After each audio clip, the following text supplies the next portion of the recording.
Hello everyone, my name is Cheng and today I'm going to present the results of my master's thesis project looking at the use of genetic selection to improve herd reproductive performance in dairy cattle in northern Victoria. And before I begin, I would just like to thank each and every one of you who is present and conscious here at my talk today. I'm the very last talk for the conference and I appreciate your presence greatly. So just to provide a little bit of context for the study, I'm a dairy resident at the University of Melbourne, but I'm located at a 9-vet dairy practice in northern Victoria. All of the herds in my study were clients of my dairy practice and they are mostly split or seasonal calving, feeding a varying amount of grain in the bale. So, the tool that we use for genetic selection in Australia is the Daughter Fertility Australian Breeding Value. For those of you who have not had the pleasure of selecting semen from a catalogue before, this is a screenshot that I've taken from the Genetics Australia website. You can see here on the left the name of some of the bulls, and at the top you can see a list of traits that farmers might be interested in when selecting bulls for their AI teams. You can see here that this is where daughter fertility sits within that context. Unlike other countries which have absolute fertility breeding values, the one used by Australia is relative. So each of these values are compared to the breed average. So Christmas produces daughters that are about average for the breed, Wrangler produces daughters that are better than average, and Goldcrest produces daughters that are worse than average. So it's fairly simple. Whenever I talk to a dairy farm about improving herd reproductive performance, I always include genetic selection as one of the key management areas that I look at. And I think that genetic selection has two major benefits as a tool to improve fertility. One benefit is that it's incredibly easy to use. So most of my dairy farmers are already using artificial insemination. All I want them to do is to pick a bull that has a greater than 104 for daughter fertility. Compared to overhauling someone's transition cow management program, that is an extremely easy thing to do. The second benefit of using the daughter fertility ABV is that it induces permanent and cumulative change.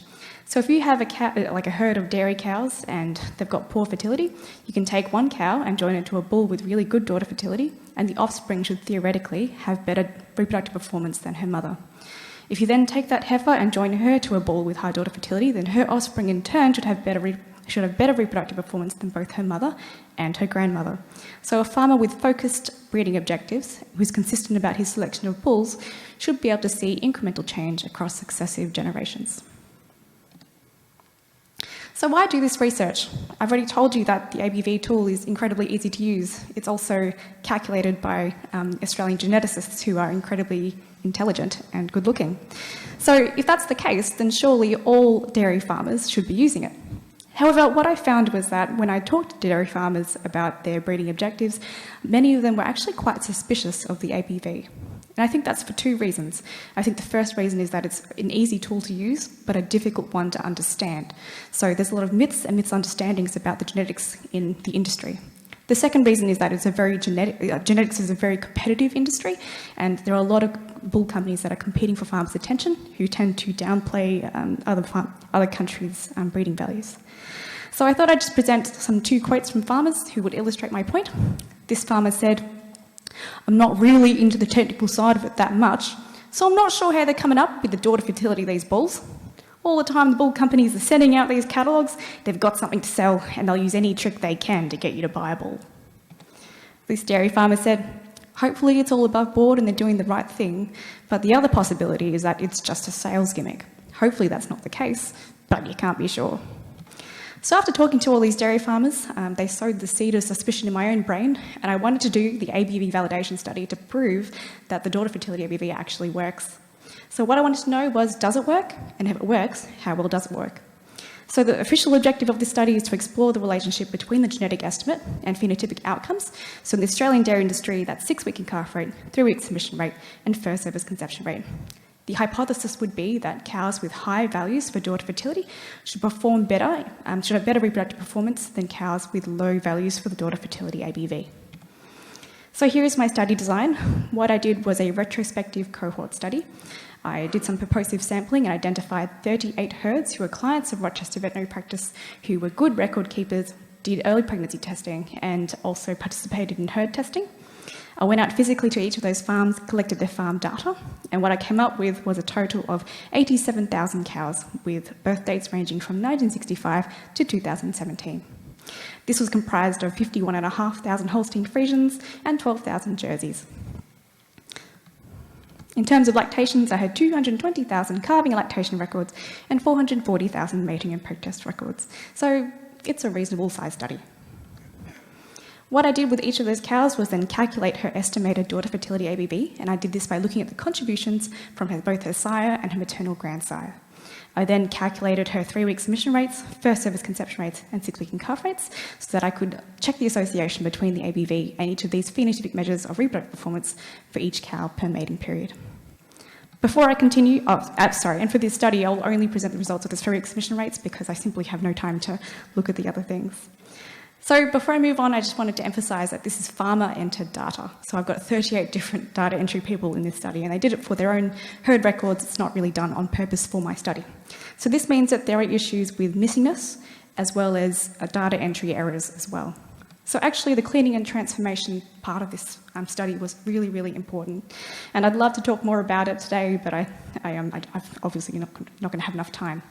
However, luckily, I also strongly believe in reproducible research. So what I've done is I've used ARS, which is a scripting programming language, in order to, and I've tried to do it so that anyone can look at my code and immediately identify exactly what decisions I made about which data got included in the final data set.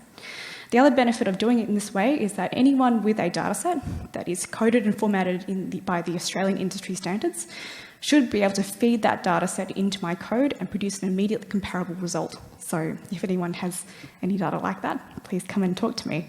I also had to do some really cool stuff like generating mating start dates algorithmically. So if you're interested in that kind of thing, come up and talk to me later. Okay, so this is a submission rate model for my Jerseys, and I don't have enough time to present both the Holstein Friesian and the Jersey datasets today, but I will have time to talk a bit about my model. So what I did was a piecewise stratified Cox proportional hazards model with 1 spline term and 3 levels of hierarchical clustering, or as my supervisor likes to call it, the burger with the lot. The reason I want to talk about this a little bit today is because there is some, I think, valid criticism in the literature about people applying inappropriate statistical analyses to complex data sets. So I've tried very hard to make sure that my model is an appropriate one to be used for this analysis. So there are 2 assumptions associated with the Cox proportional hazards model. The first is that each observation has to be independent, and the second one is that each level of each variable needs to be proportionally hazardous with each other. So in order to satisfy that requirement, what I've done is I've split my model into 2, which is the piecewise effect, because I have a time varying coefficient. I've stratified it by season year because of the large range of birth dates in my data set. I've added a spline term because the age at calving is actually not a linear relationship in my model, it's actually a parabolic one. And the 3 levels of hierarchical clustering are really important because it's clustered, all my observations are clustered into lactations, which are clustered into cows, which are clustered into herds.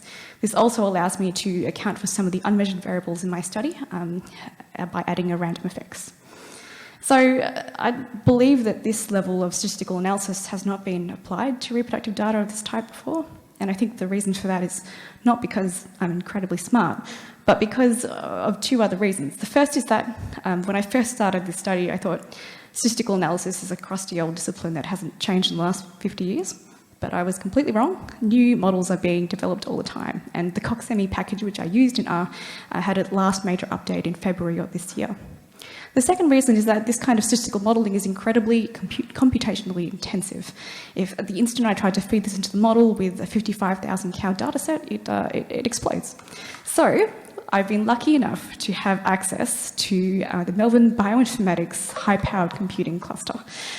So just to provide some idea of how powerful this thing is, my personal computer has 16 gigabytes of RAM. This gives me access to 500 gigabytes of RAM. Instead of having 2 CPU cores, this gives me access to 256 CPU cores. So it's the amount of power that I have my hands on is quite wonderful. Okay, so the results.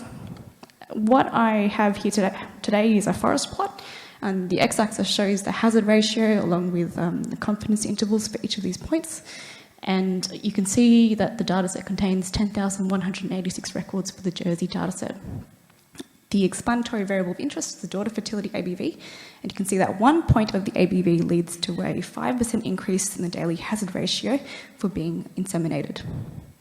Now, this might seem like a very small effect compared to these other ones here, but you have to take into account the fact that this is a continuous variable, whereas these are split into quartiles. So, if you had a bull with 104 for daughter fertility and a bull with 100 for daughter fertility, you could multiply the hazard ratio by 4 to get a 20% increase in the daily hazard rate of submission, which is actually pretty good. And you can see by the really tight confidence intervals that I'm fairly confident the true value lies somewhere within this range. Because I've got a little bit of time, I thought I'd talk a little bit about the other fixed effects in the model. I thought that the milk production results were fairly interesting, because in the univariate analysis I found the opposite effect. I found that high producing cows were less likely to get joined. But once I fed it into the adjusted multivariable model and looked at, and I guess adjusted for the effects of herd and age, I found that the effect was flipped. So highest producing cows actually had a higher chance of being submitted, which is actually fairly unusual, a little bit controversial. I think something I've learned during this conference is that you can assign a biologically plausible explanation to anything that you find in a model, so I won't attempt to do that today, but if anyone's interested, come and talk to me later. I also included average lifetime protein percentage in the model, and the results here are consistent with other work that's been done on Australian dairy cows in this area. For the age at calving, it's difficult to interpret because I had to add a spline model, but I thought I would include the term plot. So you can see that my 2-year-old cows here were actually less likely to be joined than 3-year-olds and 4-year-olds and 5-year-olds. And I think that possibly reflects a lack of heifer management in my dairy herds, which would be consistent with what we see on the ground. For days calved at mating start date, you can see that there's a massive effect over here. So cows that have been calved for more than 64 days at mating start date had a very high chance of being joined compared to cows that were late calvers. And that makes sense. And this one was my time varying coefficient, because it makes sense that as the mating period continues and cows have greater time for uterine involution, it becomes less important for them to be early calved. This is some of the random effects in the model. You can see that a large amount of the variance is actually at the herd level and then the cow level, and not actually much variance at all in the lactation level, which actually contradicts some of the work that's been done previously. So in conclusion, for the Jerseys, I found that each 1 point increase in the daughter fertility ABV is associated with a 5% increase in the daily hazard of submission. And currently I'm working the Holstein Friesian dataset, and unfortunately it is incredibly large, so I'm having troubles with model convergence. So if anyone has any ideas, feel free to come up and talk to me after the session. Okay, finally I'd like to acknowledge Dairy Australia for funding, my professors at the University of Melbourne, the vets who have to put up with me on a daily basis at Rochester Veterinary Practice, as well as my farmer participants. Thank you.